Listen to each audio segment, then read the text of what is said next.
किया जाए स्टार्ट। चलो पिछला क्लास में हम लोग क्या बताए थे, क्या था उसमें, मैट्रिक्स का पहला टॉपिक था जिसमें हम लोग जान रहे थे मैट्रिक्स कैसे बना है, क्या बना है, रो कॉलम ऑपरेशन। बुक्स वगैरह में एक बार रिवीजन किए उसका, देखिए जो जो टॉपिक था। अब कल कहे थे क्वेश्चन दिया हुआ रहेगा कि ए आई जे यानी कि मैट्रिक्स का फॉर्म दिया हुआ रहेगा और उस पर आपको मैट्रिक्स का इक्वेशन लिखा रहेगा और उसमें क्या करना होता है, आई और जे के वैल्यू को लेकर के चेक करना पड़ता है। आज जो चलेंगे एडिशन और सब्ट्रैक्शन पे चलेंगे। मतलब अगर कभी दो मैट्रिक्स दिया हो, उस मैट्रिक्स को क्या करना है, जोड़ना है या घटाना है, तो कैसे होगा। तो एडिशन और सब्ट्रैक्शन में क्या होता है ना कि बेसिकली हम लोग जब किसी चीज़ को ऐड करते हैं तो क्या करते हैं कि किसी चीज़ का जब एडिशन होता है किसी दूसरे में तो रिलेशन एक जैसा होना चाहिए। जितना भी मैथ में रूल है, कभी किसी को ऐड करना हो या सब्ट्रैक्ट करना हो तो बेसिकली रूल क्या होता है, जैसे x का फंक्शन है तो वो किसके साथ ऐड होगा, x वाले के साथ, y का फंक्शन y के साथ। तो सेम प्रोसेस मैट्रिक्स में भी होता है बट थोड़ा सा डिफरेंट हो जाता है कि अगर सोचो यानी कि if a is equal to कोई मैट्रिक्स लिखा हुआ है 1 2 3 4, इस टाइप से कोई मैट्रिक्स है ना, ये फॉर एग्जाम्पल के लिए है ना, कोई बुक का वाला बात नहीं है। एंड b इक्वल टू कह दिया जाएगा 2 4 6 8, तो ये तो मैट्रिक्स दिख रहा है। क्यों हुआ ऐसा पता ही है कि बीच में एलिमेंट ऐसा होता है, ये एक तरह का स्क्वायर मैट्रिक्स हो सकता है। लेकिन जब एडिशन का बात किया जाए तो सोचो रूल क्या था हम लोग का मैट्रिक्स का रूल था कि ए आई जे का जो फंक्शन होगा वो a11 a12 a21 and a22 के पोजीशन पे होगा। अगर सेम प्रोसेस सोचा जाए तो बी आई जे भी लिखा जा सकता है ना, एक मैट्रिक्स ए हो गया, दूसरा मैट्रिक्स बी हो गया। तो बी आई जे का जब बात करेंगे तो हम लोग क्या लिखेंगे, b11 b12 b21 and b22, sorry b22, इस फाउंडेशन में होना चाहिए। अब सोचने वाला बात ये है कि अगर मान लिया जाए ये मैट्रिक्स दो दिया हुआ है, इसमें क्या ध्यान देना है हम लोगों को कि जोड़ना किसको है, ए आई जे और बी आई जे को। अगर इसमें ए I J plus B I जे का बात करेंगे तो यहाँ क्या लिखेंगे, a11 a12 a21 and a22 plus b11 b12 b21 and last b22। ठीक है, तो क्या बोल रहे थे अभी कि जब भी किसी चीज को ऐड करते हैं तो उसका पोजीशन उसी के जैसा होना चाहिए। तो बताइए जरा सा, इस मैट्रिक्स में a11 का पोजीशन जो है इस मैट्रिक्स में कौन है, b11। इट मीन्स जब ऐड करेंगे ना तो a11 प्लस b11 इसी के साथ होगा। मतलब it means a12 plus b12 a21 plus b21 a22 plus b22, हो गया ये सॉल्यूशन। अगर उस प्रोसेस से ध्यान दिया जाए कि a प्लस b का वैल्यू बताइए तो क्या होने वाला है, 1 2 3 4 एंड प्लस 2 4 6 8 हो जाएगा। अब चलिए ऐड करो तो जरा सा, क्या होगा, 1 plus 2 2 plus 4 3 plus 6 4 plus 8, answer. Exact position अगर A I J minus B I J, minus का बात किया ना, प्लस से कोई मतलब नहीं, बीच में माइनस हो जाएगा। क्लियर, कोई डाउट है इसमें। इट मीन्स अगर यहाँ a माइनस बी बोला जाए तो क्या होने वाला है, 1 2 3 4 2 4 6 8। इट मीन्स क्या होने वाला है, -1 2 - 4 -2 3 - 6 -3 एंड 4 - 8 सॉरी -4। क्लियर, किसी को इसमें डाउट है तो बताओ। तो ऐड और सब्ट्रैक्ट तो बड़ा हल्का सा लग रहा होगा, है ना, नॉर्मली जोड़ना है घटाना है तो बच्चा से करते आ रहे हैं, बस खाली याद क्या रखना है, पोजीशन।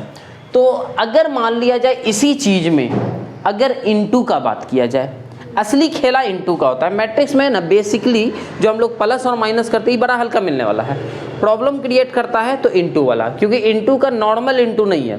होता क्या है कि जब हम इनटू में करते हैं तो कल ध्यान दीजिएगा, हम लोग दो वर्ड क्या बोलता है पढ़े थे, कौन सा, रो और कॉलम का।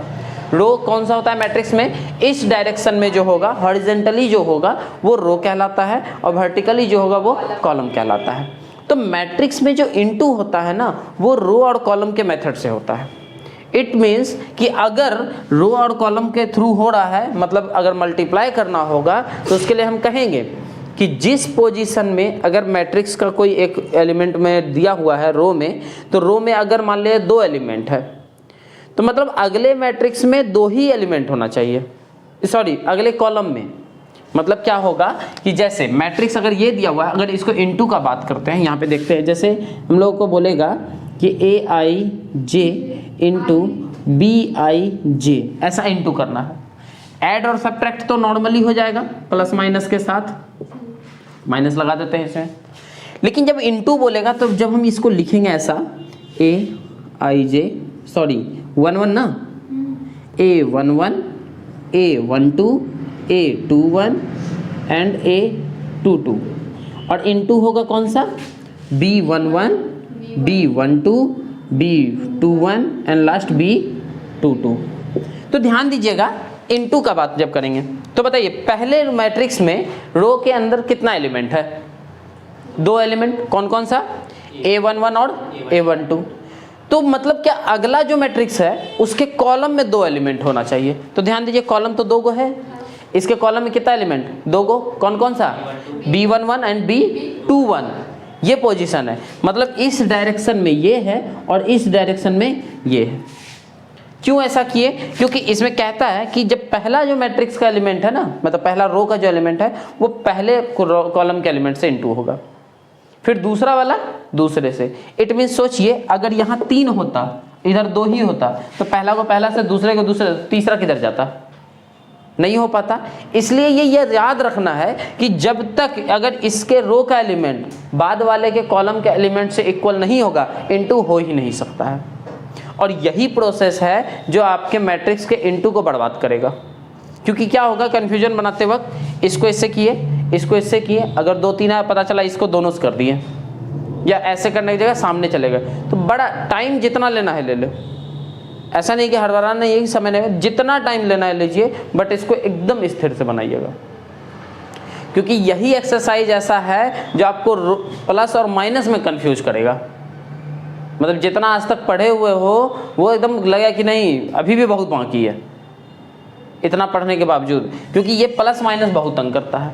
तो प्रोसेस क्या है ऐसे देखिएगा, रूल है a11 इंटू किससे होगा, b11 से, तो b11, चलो इसको ऐसा ना लिख के शॉर्ट में लिखते हैं, इंटू b11, ठीक है। अब a12 से जो करेंगे ना तो बीच में प्लस का साइन डालेंगे हमेशा, ठीक है। इस बार क्या होगा, a12 इंटू b21, इसका हो गया। अब इसी रो को अगले कॉलम से, चलिए a11 को b21 से, a11 इंटू b12, फिर से प्लस a12 इंटू b22, हो गया। फिर से अब ये पहला रो से दोनों कॉलम कंप्लीट।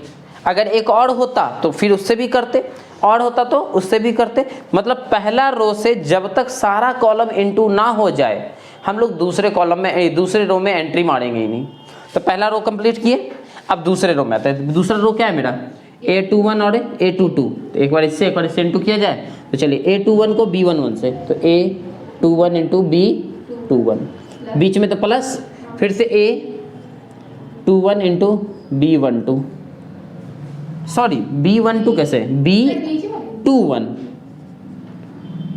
उल्टा हो गया ना, क्या हो गया यहाँ पे, तो फिर से करते हैं, कोई नहीं फिर से कर लेते हैं ना। कौन सा कर रहे थे, दूसरा रो को पहले कॉलम से, तो दूसरे में क्या है a21 इंटू b11, बीच में प्लस, फिर क्या होगा a21 से नहीं a22 से b21 से, a22 इंटू b21, मतलब पहला को इससे और दूसरे को इससे। फिर सेम प्रोसेस a21 को इससे, मतलब a21 इंटू b12, अब प्लस a22 इंटू b22, ये हो गया मैट्रिक्स क्लोज,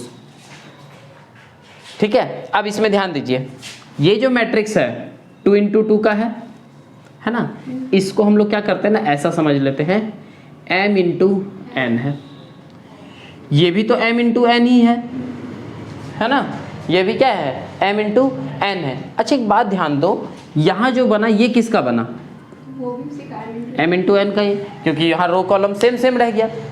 अगर सोचो यहाँ पे ऐसा अगर बात किया जाए 1 2 2 का, ये 2 इंटू 2 का, और ये भी 2 इंटू 2 का, ठीक है। तो एक काम करते हैं, इसको 2 कर लेते हैं, इसको 2 डैश कर लेते हैं, क्योंकि है तो 2 ही का, बस थोड़ा डिफरेंट कर लेते हैं।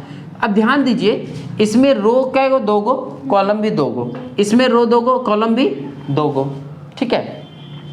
अगला स्टेप में ध्यान दो, इसमें रो और कॉलम है। अगर सोचो यहाँ पे एक और एलिमेंट होता तो रो कहाँ चला जाता, 3 में चला जाता, जबकि रो में यहाँ क्या गो एलिमेंट है, 2 ही एलिमेंट है। बट कॉलम 3 होने की वजह से क्या हो जाता है, ये 2 इंटू 3 न चला जाता।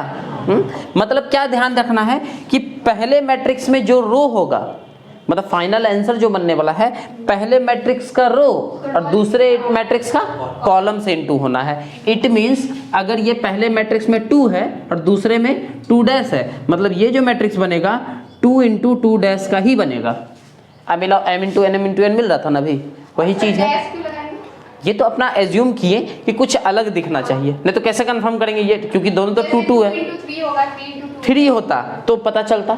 अभी हमारे पास ऑप्शन नहीं है, इसलिए 2 डैश कर लिए। बेसिकली अगर यहाँ पे ध्यान दो, इसमें कितना रो 2, इसमें कॉलम कितना 2, इसीलिए 2 इंटू 2 है। लेकिन अगर ये 2 रो का होता और कॉलम 3 होता तो 2 इंटू 3 का मैट्रिक्स बन जाता। तो ये एग्जाम में पूछा जाता है ऐसा कंफ्यूज करने के लिए, ठीक है, कि if A is the 2 into 2 matrix and B is the 2 into 3 matrix, ठीक है। अब फाइंड कीजिए कि भाई जो नया मैट्रिक्स तैयार होगा ए बी का मैट्रिक्स ऑफ एलिमेंट ऑफ कितना होगा इसमें, तो 2 इंटू 3 इट मीन 6, ऐसा करके पोजीशन चेक करेंगे।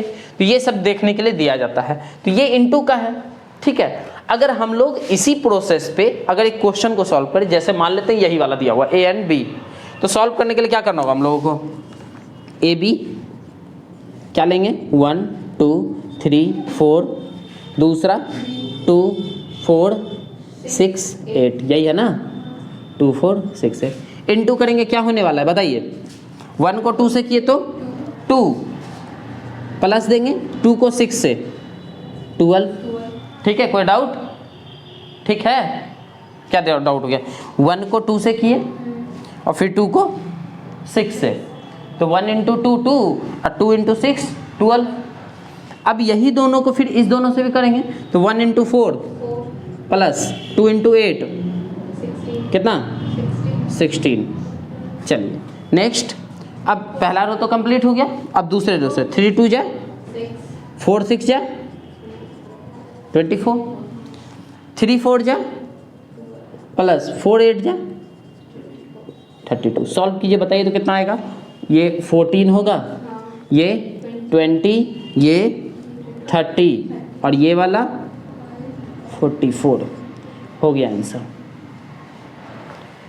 किसी को कोई डाउट है तो बताइए, क्लियर है। तो चलिए थोड़ा सा इसको एक बार रिवाइज करो, नोट करना है नोट करो, नहीं तो फिर अगला में चलते हैं। वो क्वेश्चन बुक से लेते हैं, देखते हैं 3 इंटू 3 या फिर 2 इंटू 3 ऐसा टाइप का मैट्रिक्स इंटू करके कंप्लीट करेंगे इसको भी।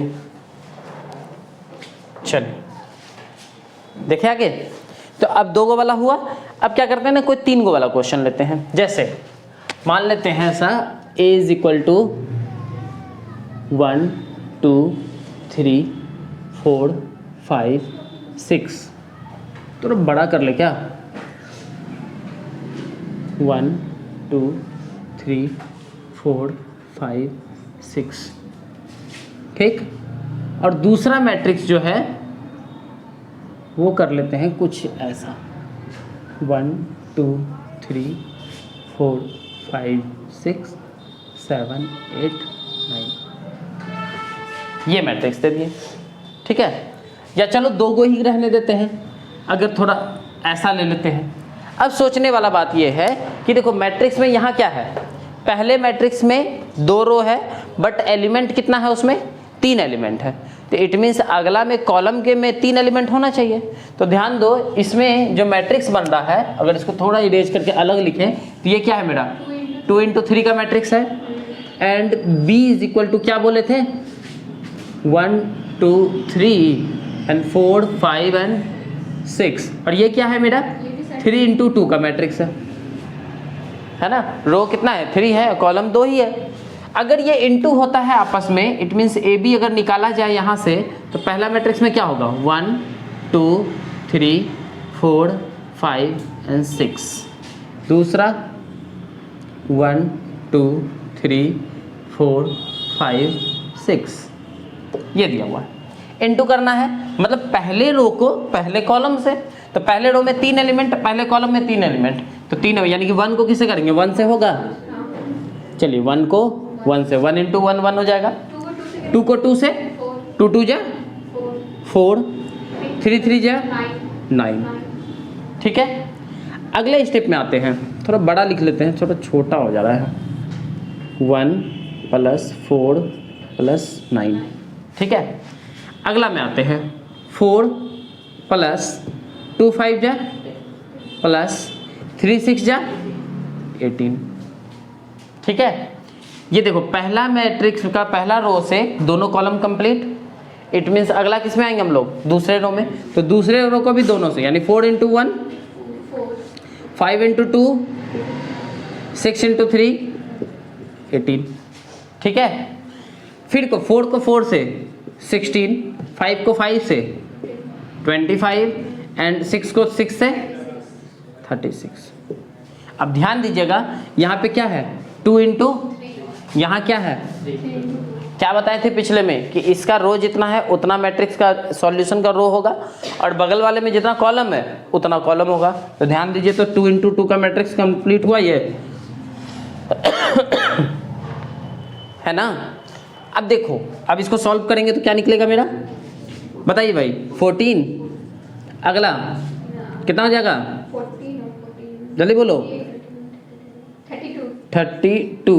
चलिए इसका बताइए 20 32 7। ये क्या हो गया 2 इंटू 2 का मैट्रिक्स आंसर है, होगा क्या नहीं, चेक कंप्लीट बताइए, समझ में आया। किसी को कोई डाउट है तो बताओ। क्लियर, इंटू भी समझ में आ गया, ऐड भी समझ में आ गया, सब्ट्रैक्ट भी समझ में आ गया। तो ये हो गया मैट्रिक्स का आपका 3 topic complete, addition subtraction multiplication. बचा कौन सा, डिवीजन। और डिवाइड जो है ये लफड़ेदार है, मतलब कि नेक्स्ट टॉपिक जो है वो डिवाइड का ही है। इस पे अब आपको जितना प्रैक्टिस करना है कीजिए, जितना ज़्यादा प्रैक्टिस उतना ज़्यादा आसान सॉल्यूशन। क्योंकि डिवीज़न में क्या होगा ना कि वहाँ एडिशन सब्ट्रैक्शन सारा का सारा एंट्री होना है। जैसे देखो ऐड में क्या था, सिर्फ ऐड हुआ, सब्ट्रैक्शन में जब आया तो सब्ट्रैक्ट हुआ, लेकिन उसमें बीच बीच में प्लस माइनस की वजह से एडिशन और सब्ट्रैक्शन मिक्स भी होता है। लेकिन इनटू में जब आया तो इनटू में क्या है, ऐड सब्ट्रैक्ट मिक्स है। सोचो अगर यहाँ पे होता माइनस में तो एटलीस्ट यहाँ माइनस हो जाता ना, तो उस पोजीशन की वजह से क्या होता, बाद में एडिशन और सब्ट्रैक्शन दोनों आता। बट कर क्या रहे थे हम लोग, इनटू। मतलब देखो ऐड किए तो नॉर्मल ऐड हुआ, सब्ट्रैक्ट किए नॉर्मल सब्ट्रैक्शन हुआ, दोनों से कोई मतलब नहीं। इनटू आया तो उसमें एडिशन और सब्ट्रैक्शन दोनों इंक्लूड हो गया। मतलब डिवीजन जब आएगा तो मल्टीप्लाई और क्या बोलता है प्लस और माइनस तीनों आ जाएगा। ठीक है, तो इस पे ध्यान देना है। नेक्स्ट टॉपिक में हम लोग वही क्या बोलता है उसको करेंगे जिसको हम लोग इन्वर्स कहते हैं। मतलब अगला जो मिलने वाला है वो ए का इन्वर्स हम लोग निकालने जानेंगे कि कैसे होता है। और इसको हम लोग रो एलिमेंट्री ऑपरेशन और कॉलम एलिमेंट्री ऑपरेशन भी कहते हैं। तो उसके हिसाब से है। ठीक है, चलो मिलेंगे अगला में। अब देखो